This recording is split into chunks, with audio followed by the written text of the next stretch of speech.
De São Paulo, do Espaço Unibanco de Cinema e da Folha de São Paulo, queria agradecer a presença de todos e dar início a esse debate sobre o manifesto Dogma Feijoada Gênese por um cinema negro brasileiro.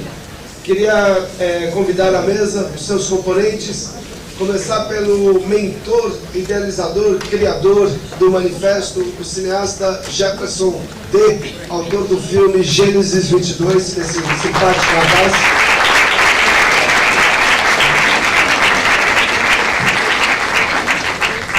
Queria convidar à mesa o rapper recém-vencedor do prêmio da MTV, X.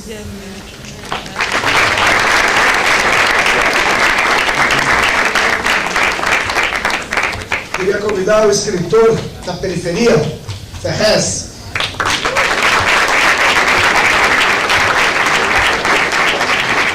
Para mediar esse encontro histórico, queria convidar o crítico da Folha de São Paulo, Sérgio Riso. Conhecido na Folha como Negão. Esse microfone aqui, depois o Sérgio vai comandar aí, mas ele vai estar aberto em alguma altura para as perguntas da plateia. Boa noite. Na verdade, nós não combinamos previamente qual seria o formato desse debate, mas eu não vejo nenhum motivo para que ele não transcorra num clima informal. De modo que, se vocês concordarem, o que me parece mais razoável é que os meus colegas de mesa se pronunciem a respeito do tempo do debate, que é o Dogma Feijoada. Na qualidade de mediador, eu gostaria só de fazer uma pergunta-provocação ao Jefferson D. para abrir esse bate-papo. Em seguida, acho que os interessados podem se dirigir até o microfone ou mesmo fazer perguntas da plateia, todos nós vamos ouvir. Jefferson, a pergunta-provocação é a seguinte: na apresentação da sessão, o Chiquinho chegou a mencionar um possível estranhamento sobre a inclusão do filme da Marina Persson do Jorge Espírito Santo, almoço executivo. Mas só um dos diretores é negro, não tem nenhum personagem negro e tal. E aí você rapidamente disse, mas ele dialoga com o dogma. Ele pode estabelecer um diálogo com as ideias do dogma. Na verdade, acho que quando selecionou os filmes todos, você pensou nesse diálogo. Em alguns casos ele me parece evidente, em outros não muito. Eu gostaria que você fizesse um comentário filme a filme sobre o que te levou a incluí-los no programa.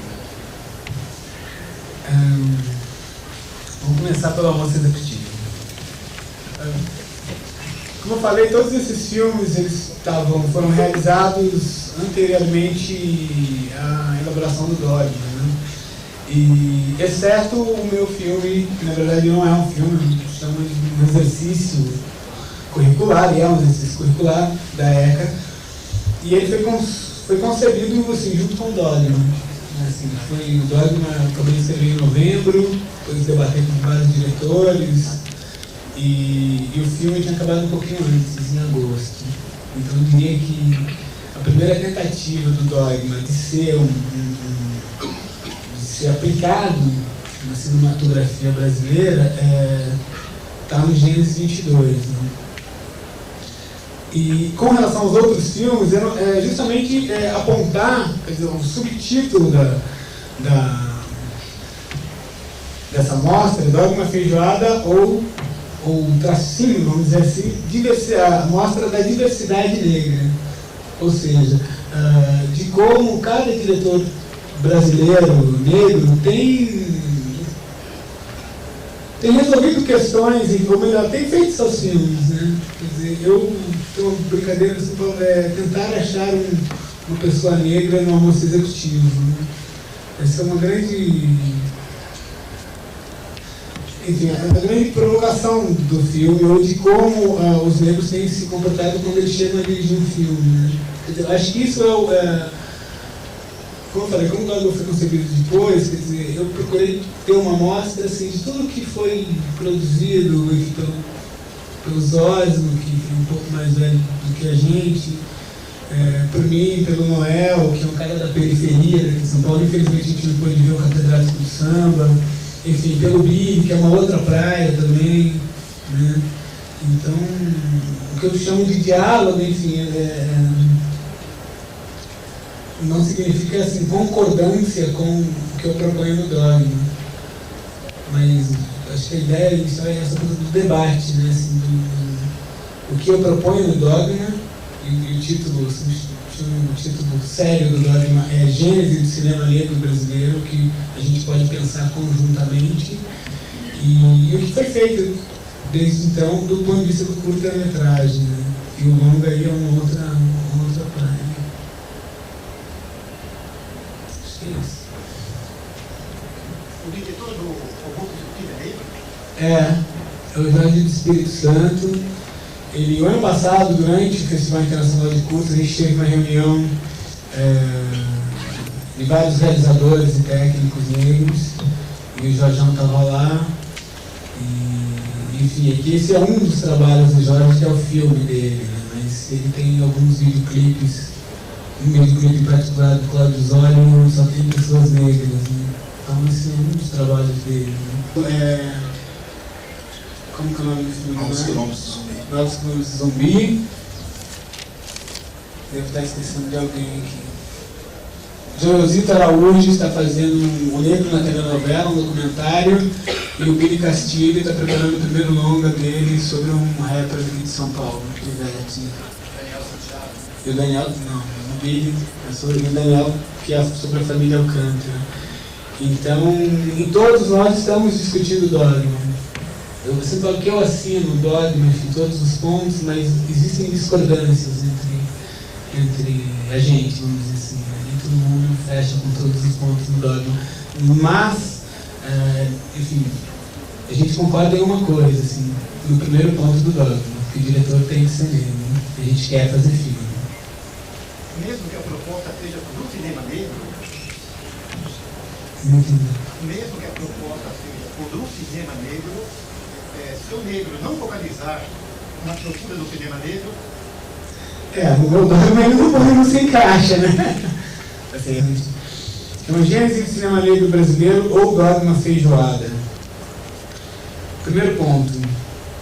O filme tem que ser dirigido por um realizador negro brasileiro. Segundo ponto. O protagonista deve ser negro. Terceiro ponto. A temática do filme tem que estar relacionada à cultura negra brasileira. Quarto ponto, o filme tem que ter um cronograma execuível, ou seja, filmes urgentes. Quinto ponto, os personagens estereotipados, negros ou não, estão proibidos. Sexto ponto, super-heróis ou bandidos deverão ser evitados. Sétimo ponto, o roteiro deverá privilegiar o negro comum brasileiro, ou seja, sambista e jogador de futebol está fora. Cantor de rap. Cantor de rap. Pagodeiro. Oi. Levando em consideração esses pontos do dogma, esse último curta. Tem um microfone ali, a gente tá todo mundo poder ouvir. Não, vai ser lindo. Levando em consideração esses pontos do dogma, que você acabou de mencionar, nesse último curta, Ordinária, eu achei mais fora que o almoço executivo. Porra, Billy, acho que você tem que responder você. Como eu disse, os filmes que eu escolhi procuram privilegiar essa diversidade negra. Acho que todo negro, quando chega a um filme... Dito só por poucas pessoas, desculpa a minha ignorância, mas realmente eu não entendi. Não estava entendendo.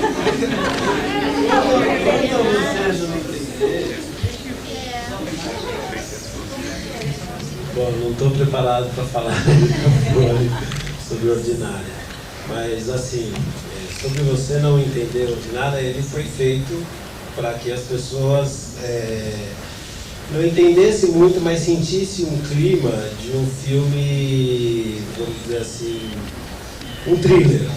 A ideia dele é um thriller sobre uma drag queen que vai... Pode ser o que maravilha, pode ser o que for, entendeu? Nem sei se é cibernética, eu sei que foi um exercício cinematográfico. Foi uma forma de eu conseguir umas pontas de negativo e rodar um filme no meio de uma festa e fazer um roteiro na mão.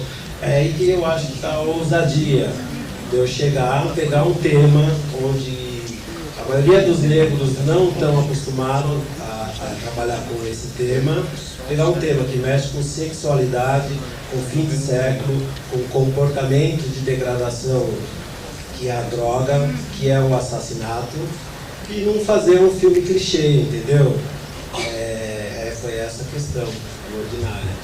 E fiz ele em uma noite, foi ótimo, no meio de uma festa. No meio de uma festa. Escrevi e reescrevi o roteiro dentro do estúdio, dublando as pessoas. Não, vamos mudar isso. Foi uma festa ótima, rodei o filme das 7 da noite às 3 da manhã. E foi isso, eu li uma vez, eu não sei se foi o Werner Zog, acho que foi o Werner Zog, que roubou uma câmera para fazer o primeiro filme. Eu fiz meu filme durante uma festa e tenho o prazer de ter feito esse filme. Foi isso. E outra coisa, mexer com sexualidade e com comportamento de uma tribo que está rolando aí na cidade, que acontece.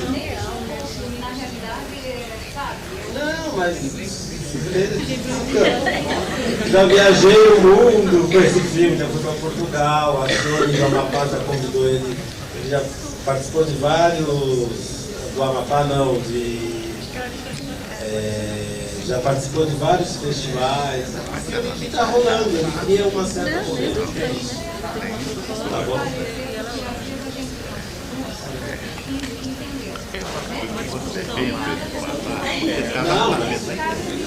Ele sempre se trabalhou no período da chanchada, talvez um grande exemplo seja o Grande Otelo. Né? Quem era o Grande Otelo na chanchada? Né? Era aquele preto, povo que sombrava, enfim, assexuado, e em boa parte dos filmes brasileiros o negro sempre está com poucos tipos ou estereótipos. Eu acredito que como gênese, assim, como ponto inicial, seria bom evitar esses personagens. Seria muito. Você pode fazer um filme sobre rapper, pode fazer um filme sobre sambista. Agora, dentro da cinematografia brasileira, sempre tem bobagens.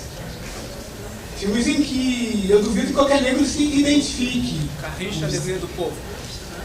É um filme documentário, né? Eu sempre me refiro muito à ficção. Mas você não acha que um negro, analisando esse universo, pode justamente trazer essa luz que eu queria? Eu acho bem difícil fazer um filme. Eu nesse momento, eu acho. Mas veja, os dois não fez sobre uma questão. Mas é um documentário. Assim, talvez a definição eu aponto muito para a questão da ficção. No documentário, aí é uma outra. Geralmente você dialoga muito no documentário, você dialoga muito com o teu objeto. Na ficção, não. O cara pira do jeito que ele quer, escreve o roteiro dele e manda ver. Enfim, o Kaká imagina um sambista do Orfeu. Enfim, vai procurar pesquisar, enfim, fazer, mas é aquele...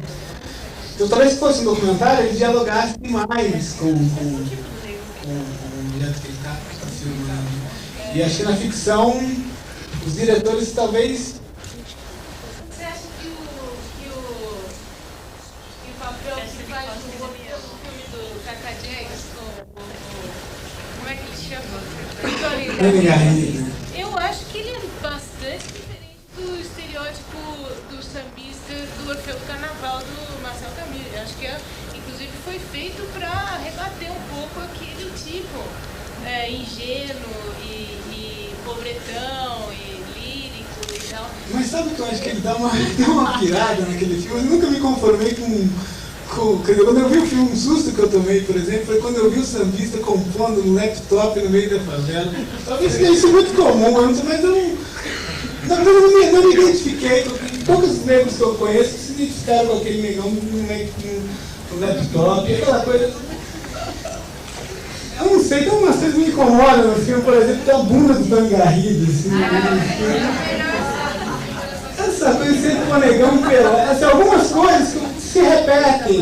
Então, eu às vezes não gosto de discutir filme por filme, assim, porque geralmente o diretor tem um motivo muito legal para colocar um negão de bunda de fora, bonitão, chamar um cantor de rock.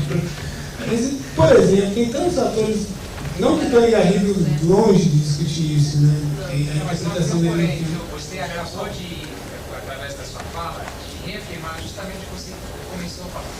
É você reforçar o estereótipo, porque naquele filme está muito claro. Reforçar o estereótipo. Essa é a ideia do diretor. Colocou o Tony Garrido nu, de bunda de fora. O estereótipo está reforçado no filme. Então, assim, como a gente está começando, aí também tem a questão da humildade, como a gente está começando a fazer filmes, assim, quer dizer, começando assim.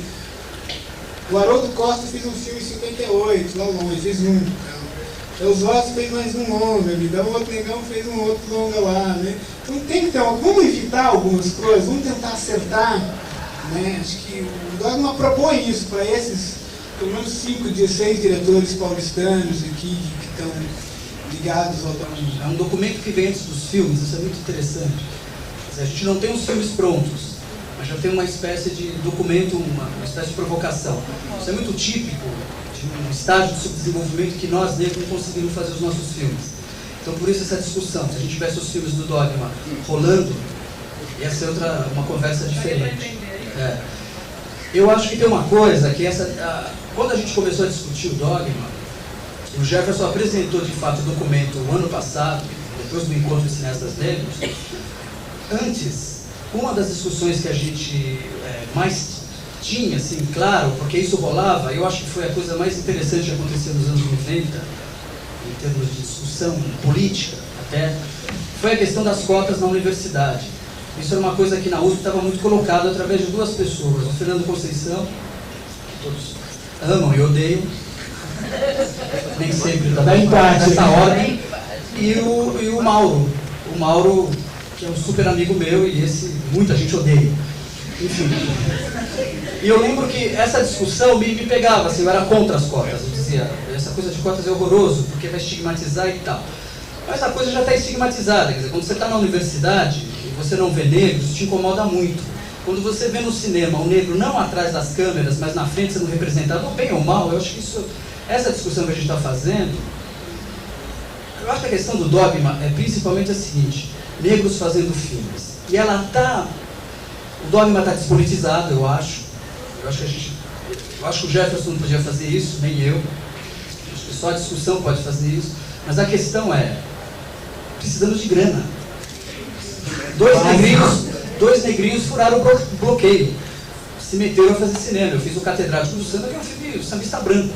Enfim, não conheci o Dogma. Tá certo? E o Jefferson fez o filme dele. Quer dizer, a questão é... Eu acho que a questão do Dogma está muito dentro desse sistema de cotas que a gente discutir aqui, vai ser bem legal também. Porque afinal, ela não vingou e foi a discussão importante que, na minha opinião, rolou, pelo menos na universidade, nos anos 90. O resto, cara, quem você vai pôr na frente da câmera e como vai retratar, vai do talento de cada um. Eu acho que o Dogma não vai poder falar que filme eu vou fazer. Mas, enfim, um diretor negro fazer filme, isso é legal.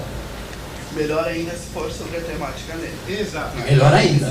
Melhor ainda. Por isso propõe o Dogma. O Dogma é a coisa. O que é o Dogma? Você tem que acreditar ou você está fora. Né? Não tem muito que... Né? Maria era virgem, ponto final. Você não concorda com isso, você está fora. Né?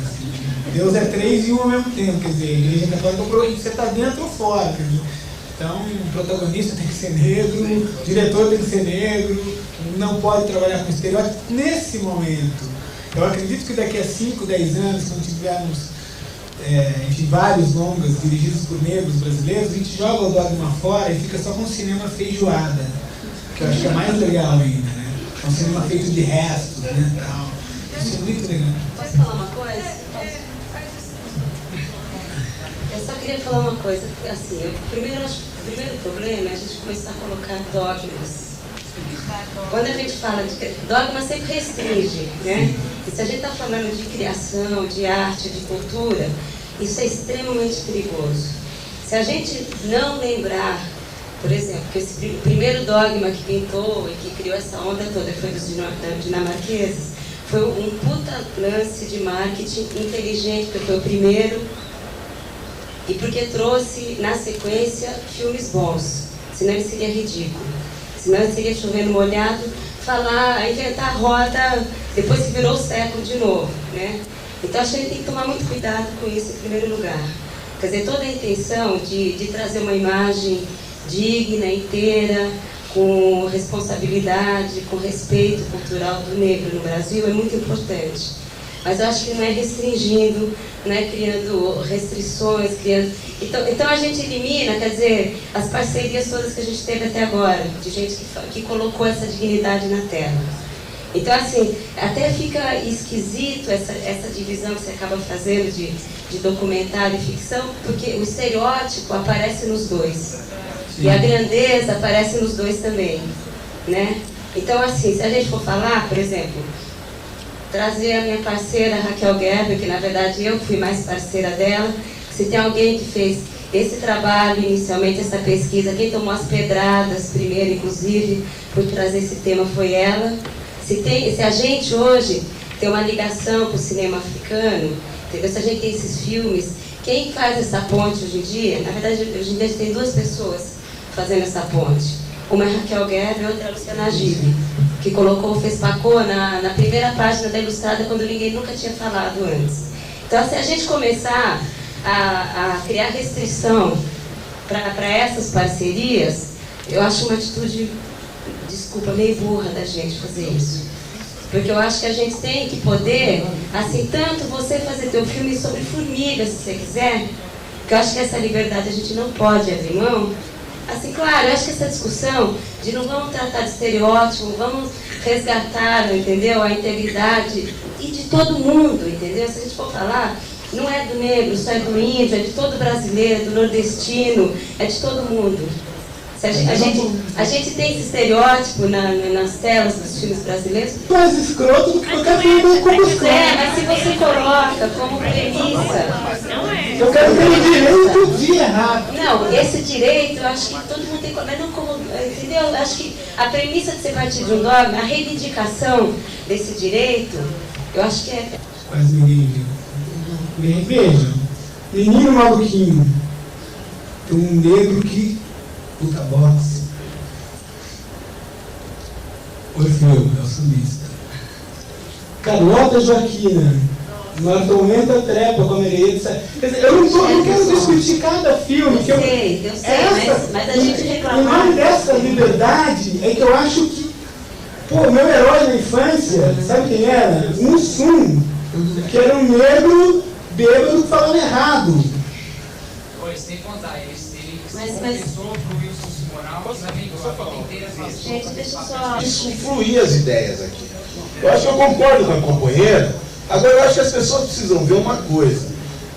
É ver não só de um lado. Quando você fala dogma feijoada, por mais que você faça análise, eu acho que o próprio Gil já falou, miscigenação por embranquecimento, que as pessoas ficam assim, ó. Você faz um grupo de movimento negro, o branco quer entrar. Aí você fala que ele não quer, ele quer, porque ele quer, entendeu? Porque você não tem direito como negro de se organizar.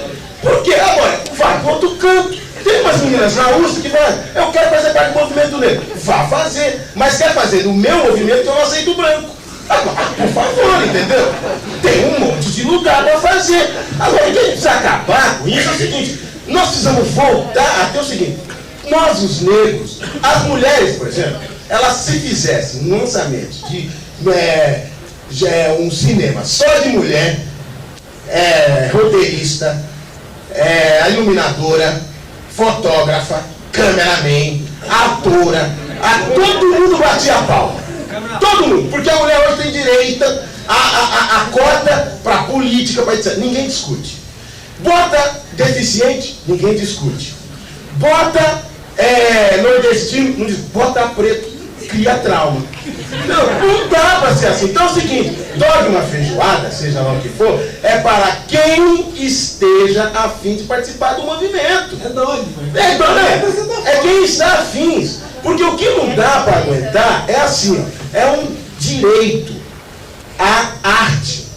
Nós temos aqui o Quilomboje, que eu acho que o principal do Quilomboje é que o Quilomboje não se lançou ao público, fez. Não estou criticando aqui o lançamento. Por quê? Porque aí você tem quase 20 anos grupos de escritores negros que lançam livros negros e branco não vem encher o saco. Porque a gente também nunca perguntou para branco, porque se perguntar eles reclamam. E o pior não é que eles reclamam, é que vem negros defender o direito do branco participar. E aí no Brasil fica aquela coisa, nós os negros somos culpados de sermos discriminados. Quando nós levantamos a discriminação, nós é que somos o primeiro, que somos os que temos os problemas. Porque nós somos complexados. Quando você agride, que é uma resposta a uma agressão, você vira o agressor principal, o racista ao contrário. Como se racismo é uma prática de quem tem o poder. Eu sempre digo, se um negro matar um branco por dia, ele não é racista, porque ele não tem o poder. Ele é no mínimo revoltado.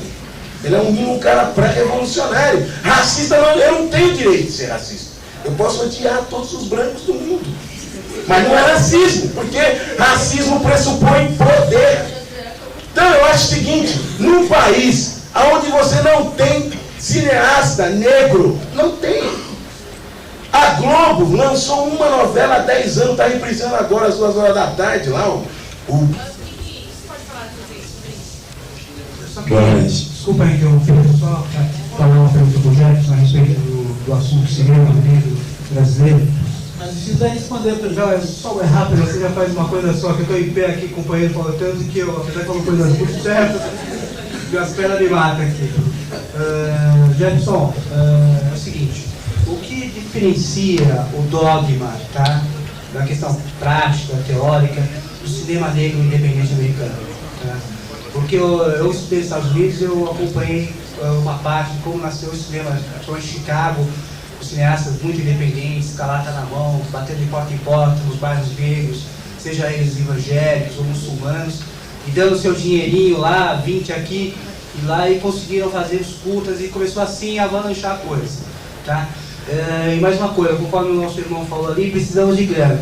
Eu demorei 1 ano e meio para fazer um filme, um curta, A República Perdida.